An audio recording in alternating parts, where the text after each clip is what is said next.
let me ask a question here. So how many of you are like reps and account executives? Okay, how many of you manage a team? Awesome. Has anybody heard of skill versus will, this concept? All right, so the concept of skill versus will is this. We, for a long time, just was trying to understand the relationship between like how much time you spend with customers and how much you actually kind of end up in terms of how you perform for the quarter. So we just plotted it. This is one sales team. Along the y-axis is their attainment, like where they landed in terms of how they did for the quarter. And across the bottom is how much time they spent with customers across calls and emails. We drew some lines. We just drew out the median and on both. And you start to get a picture of where to focus your time, right? Let me talk to the managers first. So what we found is that there are different ways to treat people in these cohorts. And the best way to coach is not to spend all your time evenly across everybody, is actually focus your time in certain cohorts. And for reps, this is actually good because you don't want to be in a bad cohort. And I'll tell you why in a second here. So the first cohort that we found that we thought was really magical was this one, where compared to everybody else, they were not putting as much effort, but they're getting a lot of results. When we talk to sales leaders, they're like, we don't try to replicate them because there's probably something you do that's very unique to you that will not work for anybody else. So if you're a manager, you let these people, you leave them alone. Don't tell a new hire to go copy them because there's really nothing to learn from them. If they learn from them, they might fail. The second cohort is this cohort here, the go-getters, which I assume it's a lot of you here because you're also here. But it's high effort and it's also high performance. For this cohort, managers also say, wait, can someone take a guess? Do you work on them? Do you leave them alone? Take a guess. Yeah, you leave them alone. And for a lot of managers, for this, it becomes like, how do I get them to stay at Gong? Thomas is one of them, one of these go-getters right here. I know your data. The worst cohort to be in, and you don't want to stay in here for too long, but there is hope for you, is this cohort where you're low effort and also low performance. And with any leader of any team, their idea, if they're pretty ruthless, they're like, we got to get rid of them immediately. If they're less ruthless, you have 2 quarters to improve, otherwise you're out. Because you're not even trying to improve, right? Like you're not putting effort, you're not getting results. Now that leaves this cohort right here, the high potential performers. If you're a manager, this is where you spend all of your time coaching because in terms of ROI for your time, these folks are putting the work. They probably need just 1 or 2 things on coaching and they will pop into this quadrant. So this has changed a lot of kind of sales coaching in the US. A lot of kind of US companies are asking for this to understand where they spend time, where to manage out, and who to leave alone. And there's kind of different things to leave these folks alone. There's also some other trends. So I mentioned like, don't stay in this cohort. What we found is like when we pay attention to a couple of these reps, over time, there's no way to get to this quadrant from here without first being here. You have to get your effort. So we talked about quantity, right? Get your quantity up, improve your quality, and you pop in here. Almost never do you go from here to here, which is really interesting to see over the course of like 3 years. All right, the last one, this is really powerful if you're a manager or if you're a founder, and honestly, if you're a rep as well. Managers have a crazy influence on teams. We see this in the data too. This is a manager B, this is manager A. You can see it so clearly. We were looking at the data, we're like, I think there are some circles we can draw around whose team these reps are on. And we actually found that if you take one of these reps from manager B and you put under manager A, they start looking like the team in manager A. So if you're a rep, you want to change your destiny, maybe find a manager that you really, can like follow and respect their style.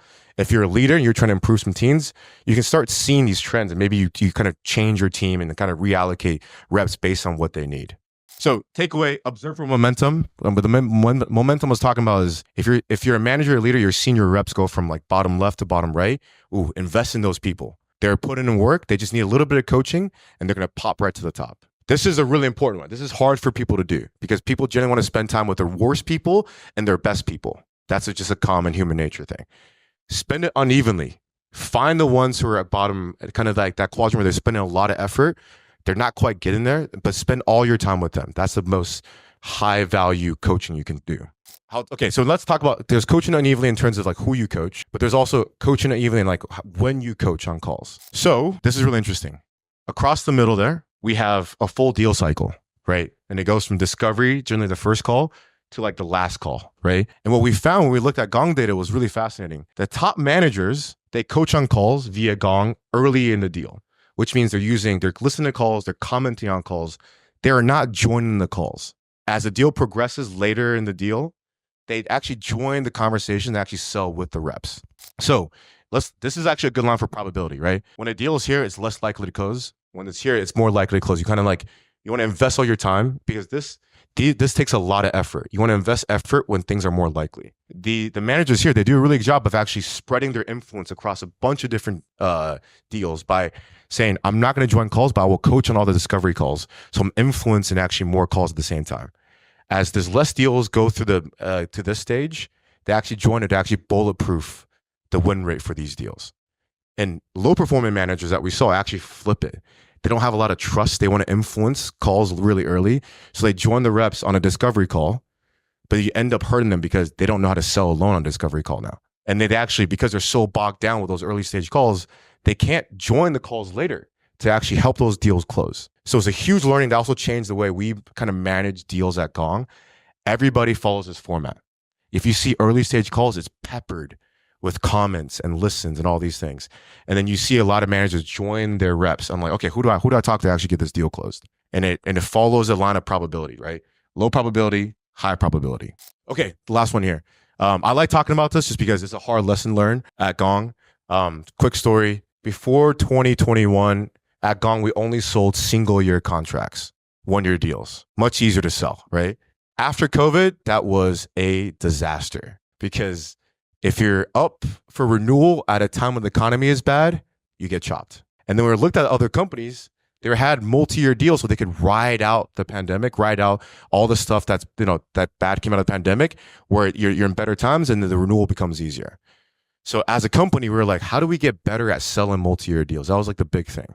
If you think about multi-year deals, they're like shock absorbers for your business. It's like taking vitamins for your business. So I was this way. I thought about multi-year deals in a way that I was like, man, some companies just say no. They have policies against multi-year deals. Another thing is like, well, if I can't sell it, it's not in my control. Like if they're growing as a company, they'll get a multi-year deal. If they're not growing, they're definitely not going to sign multi-year deals. So that was the two big assumptions that everybody pretty much at Gong had. Like, how do we actually get better at multi-selling when it's not in our control?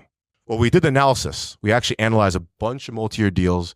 We looked at deals in which we pitched multi-year and won the multi-year against the deals we pitched multi-year, but only landed a 1 year deal. And this is what we found. There are no hard no's. There are no hard policies, which is crazy. I was like, man, I probably should have worked harder at selling multi-year deals back when I was selling. So when that's true, it just requires a mentality shift. We knew that, and then we started incentivizing selling multi-year deals. But we just got to get better at this.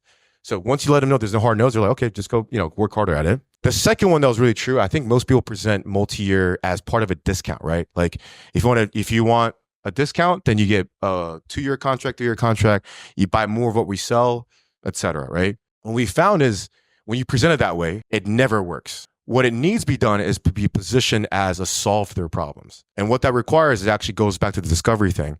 You got to do enough discovery to understand the initiatives that they have that take more than 1 year to solve. And you say, oh, perfect. Gong will actually help you achieve that over the course of 2 years, 3 years, 4 years. And those happen, it actually works a lot better. So those are two big learnings that we had. So we actually changed that we sell multi-year based on these findings from the data. That's the biggest takeaway. Uncover the multi-year initiatives when you're doing discovery.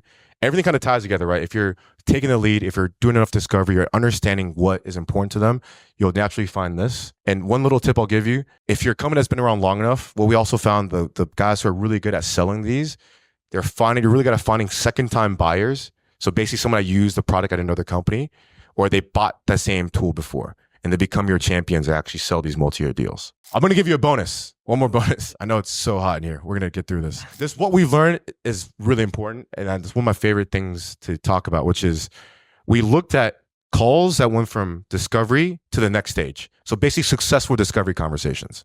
We have all these data points and most of it actually looked the same. There was no big difference except for one thing, presentation. So we saw for successful discovery, they showed a slide. Gong can detect if it shows slides. They showed a slide 3 times longer, or almost 4 times longer than calls that did not move past. And we're like, wait, what is this signal? Because I think most people, you've probably been taught, don't share slides too early because people get bored, right? Well, we talked to a bunch of reps, we talked to a bunch of managers, and what we found is that they all use this one slide. What we've learned, and the magical thing about this slide is they show up with this slide with some things populated, but then they do discovery with the prospect live. And why that's great is because if I'm talking to you, you see me typing something that's wrong, you will correct me. And it's very engaging discovery. And then once they have that slide populated, they take the slide and they take it to every single call afterwards, because you establish instant credibility with the next person you talk to, because they know you know so much about their business. So it's a really easy hack. Show up to a call with what we've learned at the top, populate with some things you know about it to show that you've done the effort, right? That builds some credibility for you immediately. And then you can bring this with you to the rest of the sales cycle and have much better conversations with everybody else afterwards. All right, 3 things. I know it's 5. I want to bring it down to 3. Number 1, quantity, then quality. Don't over rotate on, oh, I need to improve my discovery. No. Get the numbers up and then you can improve everything else. Get the numbers up, you naturally improve on everything else. Number 2, take the lead via a constant discovery posture. If you can always be asking questions, they're going to know that you've done this before. Ask the right questions, you get their, you're demonstrating that like you're curious and that you're trying to learn about the business, and that's going to take you really far. And the last one, I think this is the most important. If you're a manager, this is like the biggest thing, is good coaching equals uneven coaching. If you spend time with your best people and your worst people, you're doing it wrong. Find the people who are really trying. So they're high effort, maybe don't have the performance yet, but that's where you should spend all your time coaching.